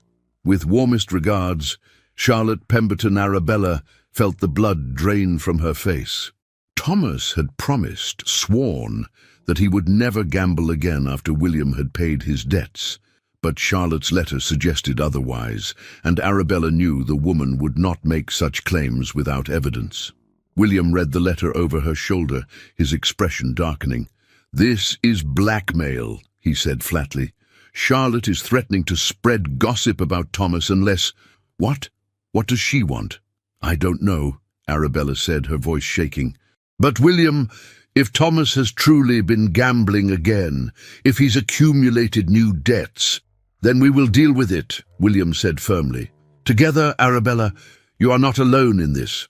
Whatever your brother has done, we will face it as partners." But even as he spoke the words, Arabella felt a cold dread settling over her. She had thought the worst was behind them, that they had weathered the scandal and emerged stronger. But Charlotte Pemberton was not finished with her yet, and Thomas's weakness had provided the perfect weapon. The next morning, William insisted on accompanying Arabella to her family's home in Bloomsbury, where they had moved after the wedding to a modest but respectable house that William had purchased for them. Her father greeted them with obvious anxiety, and her mother's eyes were red from crying. "Thomas is upstairs," her father said heavily. "He's been there since last night, refusing to come down or speak to anyone. Arabella, I am so sorry. We hoped that he had learned his lesson, but the gambling is like a disease with him. He cannot seem to stop, no matter the consequences." Arabella climbed the stairs to her brother's room, William close behind her. She knocked firmly on the door. "Thomas, it's Arabella. Open the door. We need to talk." There was a long silence, then the sound of shuffling footsteps. The door opened to reveal Thomas, looking haggard and ashamed. He was only 20 years old, but he looked older, worn down by guilt and addiction. "Bella," he said, his voice breaking, "I'm so sorry I tried to stop. I swear I did, but how much?" William asked, his voice hard. "How much do you owe this time?" Thomas couldn't meet his eyes. £10,000, maybe more. I lost track." Arabella felt as though she'd been struck. £10,000, after everything they had been through, after all the sacrifices that had been made. "Thomas, how could you?" she whispered. "After everything, after I married to save you from debtor's prison, how could you do this again?" "I didn't mean to," Thomas said desperately. "It started with just one game, just one night, and then I thought I could win it back, and—" He broke off, tears streaming down his face. "I've ruined everything again, haven't I? I've destroyed you and Papa and Mama, and now I've brought shame on the Duke as well. I'm sorry, Bella. I'm so sorry." William stepped forward, his expression stern but not unkind. "Thomas, you have a sickness. Gambling is not merely a vice for you. It is an addiction that you cannot control on your own. I will pay your debts this one final time, but there will be conditions." Thomas looked up, hope and fear warring in his eyes. "Conditions? You will leave London immediately and go to my estate in Scotland," William said firmly. "There, you will work as an estate manager under my head steward, learning a trade and earning your keep. You will have no access to gambling establishments, no opportunity to fall back into old habits. If you work hard and prove yourself trustworthy, in time you may earn a position of real responsibility. But if you gamble again, if you betray this second chance, you will be on your own. I will not rescue you a third time. Do you understand?" Thomas nodded, his face crumpling. "Yes, Your Grace. Thank you. I don't deserve your kindness, but I swear I will not waste this opportunity. I will make you proud. I will make Bella proud." "See that you do," William said. "You leave for Scotland tomorrow morning. I will make the arrangements." As they left the house, Arabella felt emotionally exhausted. William handed her into their carriage and sat beside her, taking her hand in his. "Are you all right?" "I don't know," she admitted. "I'm angry at Thomas for his weakness, but I also pity him, and I'm grateful to you for giving him another chance, even though he doesn't deserve it." "I'm doing it for you, not for him," William said quietly. "You love your brother despite his flaws, and I will not be the cause of a permanent breach between you. But Arabella, you must understand, this is the last time. If Thomas fails again, he will face the consequences alone. I cannot continue to enable his self-destruction." "I understand," Arabella said, "and I agree. Thomas must learn to stand on his own, to face his demons and overcome them. We cannot save him from himself." But even as she spoke, she couldn't shake the feeling that Charlotte Pemberton's letter had been more than just information. It had been a warning shot. Charlotte had demonstrated that she could still hurt Arabella through her family, that the past was never truly past, and that scandal was always lurking just beneath the surface of their carefully constructed respectability. That evening, as they dressed for a dinner at the home of the Duke and Duchess of Devonshire, Arabella voiced her concerns. "William, I think Charlotte is planning something. The letter about Thomas felt like a test, a way of showing us that she still has power to harm us. I'm afraid of what she might do next." William finished tying his cravat and turned to face her, his expression serious. "Then we must be vigilant. But Arabella, you must also remember that we are not powerless. You are the Duchess of Ashbourne, with all the protection and influence that title confers. Charlotte Pemberton is a widow with no real power beyond her ability to spread gossip. As long as we present a united front, as long as we give her no ammunition to use against us, she cannot truly harm us." "I hope you're right," Arabella said, but she couldn't quite shake the sense of foreboding that had settled over her. The dinner at Devonshire House was a glittering affair, attended by the most influential members of the ton. Arabella found herself seated near the Duchess of Devonshire herself, a woman known for her political acumen and social influence.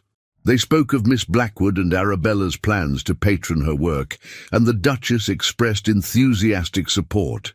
"We need more women like you, my dear," the Duchess said. "Women who use their positions to lift up other women, to create opportunities where none existed before.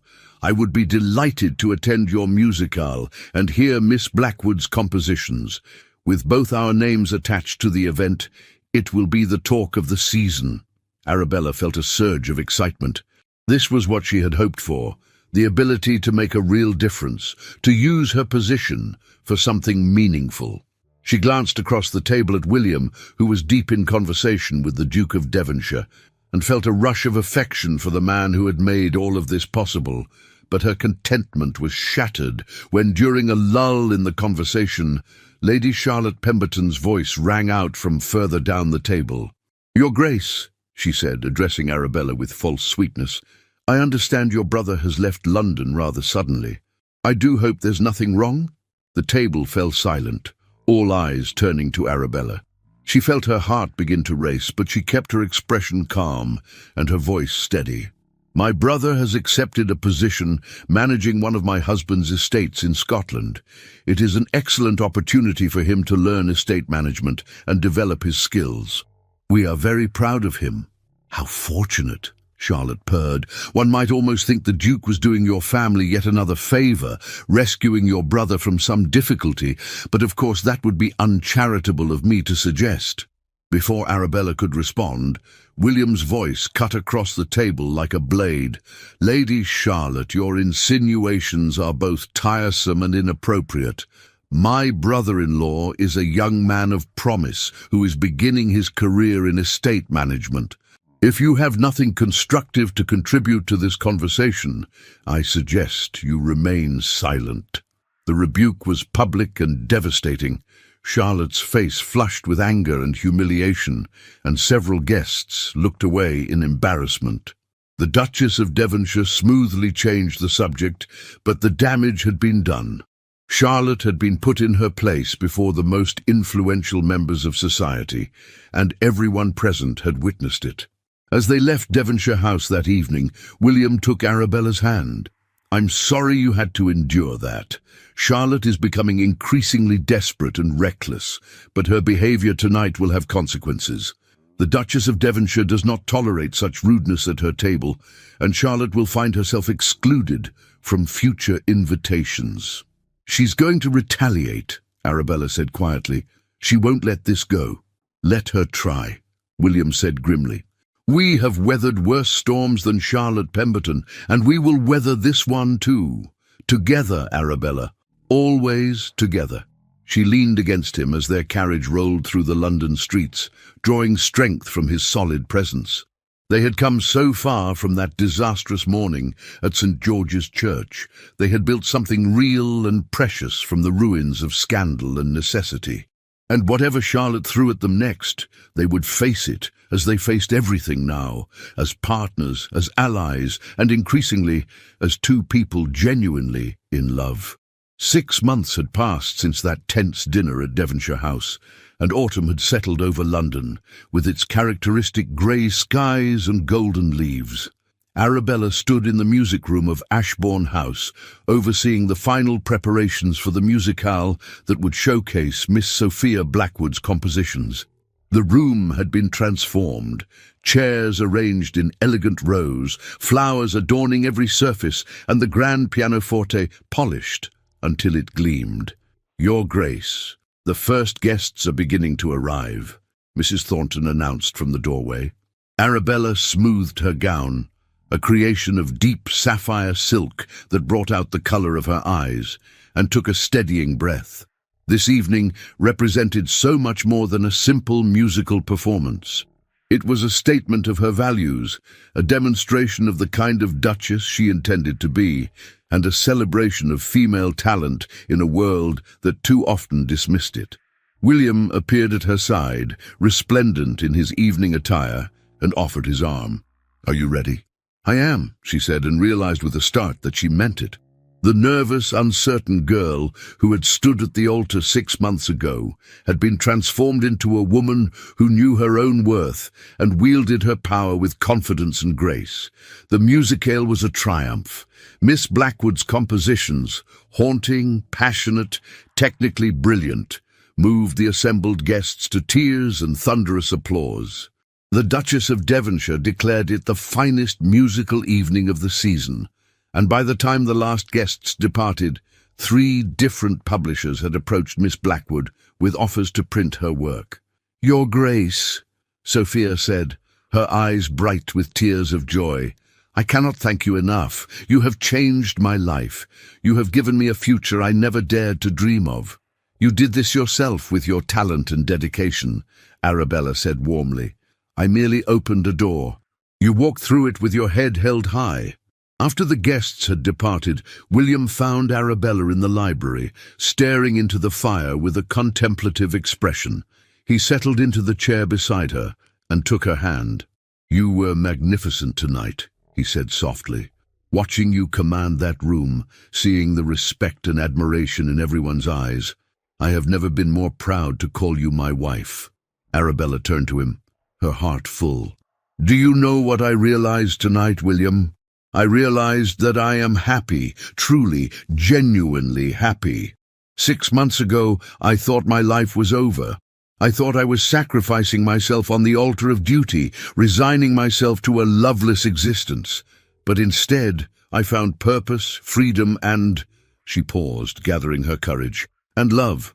I love you, William. Not because I should, not because it's convenient, but because you have shown me what true partnership means. You have given me wings, and then encouraged me to fly. William's grey eyes shone with emotion. He raised her hand to his lips, pressing a kiss to her palm. I love you too, Arabella.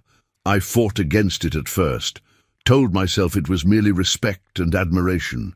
But the truth is that you have awakened something in me that I thought died with my mother. You have taught me that love doesn't have to be a source of pain, that it can be a source of strength and joy. You have made me whole again. He pulled her into his arms, and they sat together in the firelight, two people who had found in each other something neither had been looking for, but both desperately needed. The peace of that moment was interrupted the next morning by an urgent message from Lady Beatrice. Arabella read it with growing alarm. My dear William and Arabella, I must warn you that Lady Charlotte Pemberton has been spreading a particularly vicious rumour. She is claiming that Arabella's patronage of Miss Blackwood is merely a cover for an inappropriate friendship, suggesting that there is something unnatural about two young women spending so much time together. The insinuation is both disgusting and dangerous, as you well know. Charlotte is also claiming that William's marriage to Arabella was motivated not by honour, but by some secret scandal that has yet to come to light.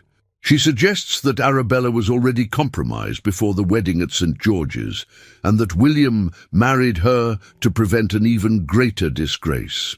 These lies are gaining traction among certain circles, particularly those who resent your influence and success. I thought you should be aware, so that you can address them before they spread further. With love and concern, Aunt Beatrice Arabella felt sick. Charlotte's malice knew no bounds. She was willing to destroy reputations, to spread the vilest lies, simply because she could not bear to see Arabella happy and successful. William's face was thunderous as he read the letter. This has gone too far. Charlotte has crossed a line from mere gossip into outright slander. I will not allow her to continue attacking you with impunity. What can we do? Arabella asked. If we confront her directly, it will only give the rumors more attention. If we ignore them, they may spread unchecked. We expose her, William said grimly.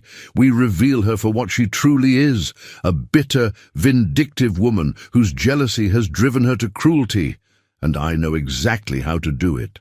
Over the next week, William put his plan into motion with the precision of a military campaign. He called in favours from influential friends, gathered evidence of Charlotte's past indiscretions and malicious behaviour, and prepared to strike at the heart of her social standing.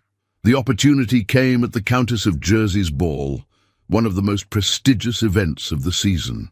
Charlotte was there, holding court as usual, her beautiful face arranged in an expression of false sympathy as she whispered her poison to anyone who would listen. William and Arabella arrived late, making a dramatic entrance that drew every eye in the ballroom.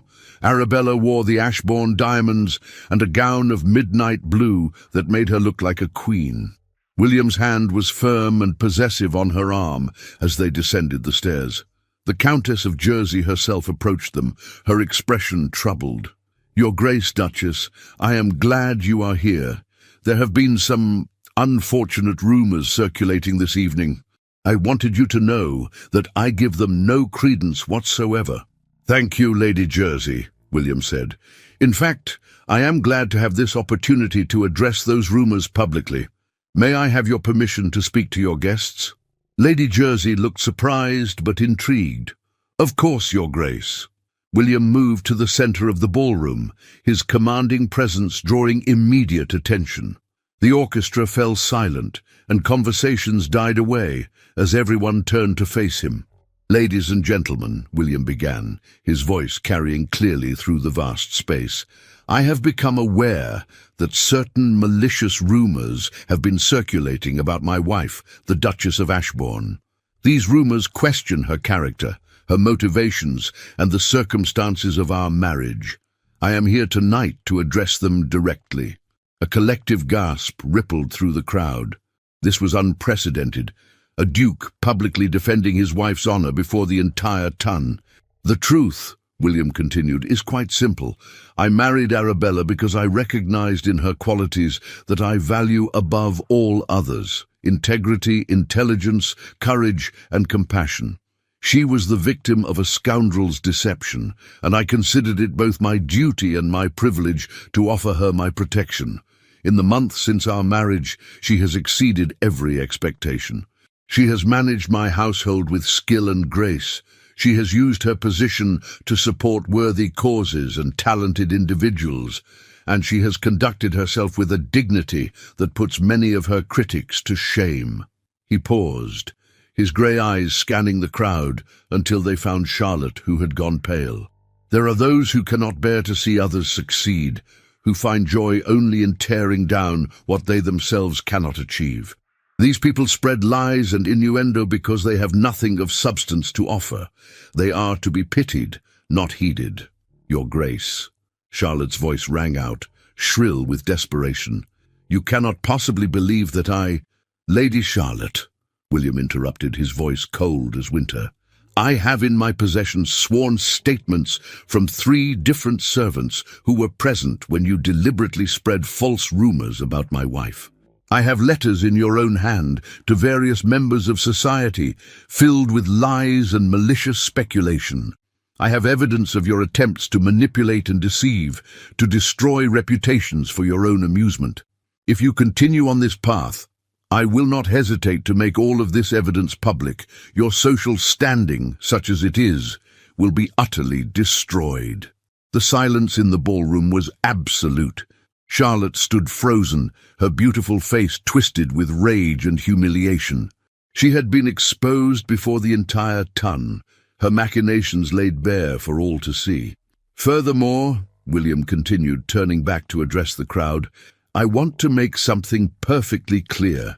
My wife is under my protection, and anyone who speaks against her speaks against me. Anyone who spreads rumors about the Duchess of Ashbourne will find themselves excluded from my homes, my patronage, and my friendship. I trust I make myself understood." The message was unmistakable. To attack Arabella was to make an enemy of one of the most powerful men in England. The ton, ever pragmatic, would choose the Duke's favour over Charlotte's gossip every time. Lady Jersey began to applaud, and soon the entire ballroom joined in. It was a public endorsement of Arabella, a collective rejection of Charlotte's poison. Arabella felt tears prick her eyes as she watched her husband, this man who had once seemed so cold and distant, defend her with such passion and conviction. Charlotte, seeing that she had lost, fled the ballroom in disgrace. She would never recover from this public humiliation. By morning, she would be persona non grata in every fashionable drawing room in London. As the ball resumed and guests crowded around to offer their support and congratulations, Edmund appeared at their side, his face alight with admiration. "William, that was magnificent. I've never seen you so passionate about anything. Arabella, you have worked a miracle. You have turned my stoic cousin into a romantic hero." William smiled, an expression that transformed his usually stern features. "Arabella is worth fighting for. I only wish I had realized it sooner." The weeks that followed brought a profound sense of peace and contentment. With Charlotte's influence destroyed, the rumors died away, replaced by genuine admiration for the Duchess of Ashbourne and her works. Arabella's patronage of Miss Blackwood had inspired other society ladies to support female artists and reformers, creating a small but growing movement for change.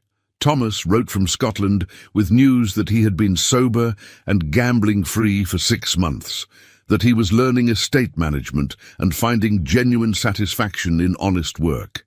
Her parents had settled comfortably into their new home, the shadow of debt and disgrace finally lifted from their shoulders. But the greatest change was in Arabella's marriage. What had begun as a convenient arrangement had blossomed into genuine love and partnership. William was no longer the distant, guarded man she had married.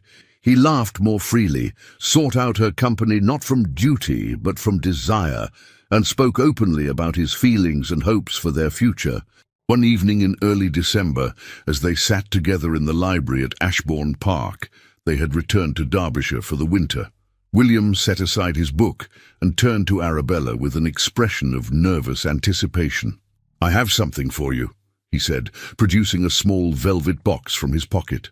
Arabella opened it to find a delicate gold locket, intricately engraved with intertwining vines and flowers.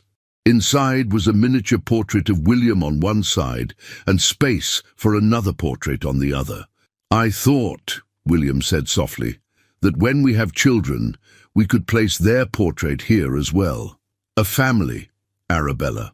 Not just a dynasty or a duty, but a real family built on love and respect and partnership." Arabella's eyes filled with tears. "William, it's beautiful. And yes, I want that too. I want to build a life with you, to raise children who know they are loved, to create something lasting and meaningful." He fastened the locket around her neck, his fingers lingering on her skin. "I never thought I could be this happy," he admitted. "I thought I had resigned myself to a life of duty and isolation. But you, Arabella, you have shown me that life can be so much more. You have given me hope and joy and love. You have made me believe in the future again. And you have given me freedom," Arabella said, taking his face in her hands. "Freedom to be myself, to pursue my passions, to matter. You saw value in me when I could barely see it in myself. You have made me strong." They kissed, a long, tender kiss that spoke of love and promise, and the future they would build together. When they finally pulled apart, William rested his forehead against hers. "Do you remember what you said to me the day I proposed?" he asked. "You asked why I would help you, what you could possibly offer me. I told you that I saw value where others saw only difficulty. But the truth, Arabella, is that I saw you. I saw your strength and your grace and your goodness, and I knew that you were exactly what I needed, even if I didn't understand it at the time. We saved each other," Arabella said softly. "You rescued me from a fraudulent marriage, and I rescued you from a life half-lived. We are both better for having found each other." And as winter settled over Derbyshire, blanketing Ashbourne Park in snow, Arabella reflected on the extraordinary journey that had brought her to this moment. She had stood at an altar as a sacrificial bride, prepared to surrender her dreams for duty. She had been humiliated before all of London, her reputation shredded by scandal and malice. She had married a stranger out of necessity, with no expectation of happiness or love. But from those ashes, something beautiful had grown. She had discovered her own strength, had learned to wield power with grace and purpose, had found in William a partner who valued her mind as much as her beauty, who encouraged her ambitions rather than stifling them. She was no longer the frightened girl who had walked down the aisle at St. George's Church. She was the Duchess of Ashbourne, a woman of influence and purpose, beloved by her husband and respected by society. She had bloomed where she was planted, transforming a marriage of convenience into a love story for the ages. And as she stood at the window of Ashbourne Park, watching the snow fall over the estate that was now her home, William's arms wrapped around her from behind, she knew with absolute certainty that she had found exactly where she belonged. The scandal that had threatened to destroy her had instead become the catalyst for her greatest happiness. The Duke, who had defied the ton to choose her, had become the love of her life, and the future that had once seemed so bleak now stretched before her, bright with possibility and promise. She had been offered up as a sacrifice, but she had emerged as a victor. She had been judged and found wanting by those who did not matter, but she had been chosen and cherished by the one who did. And in the end, that made all the difference. Thank you for listening to this story. If you enjoyed it, please don't forget to like this video, subscribe to the channel, and tell me in the comments from which part of the world you're listening. I love hearing from you, and your support means everything. Until next time, remember that sometimes the most unexpected paths lead to the most extraordinary destinations.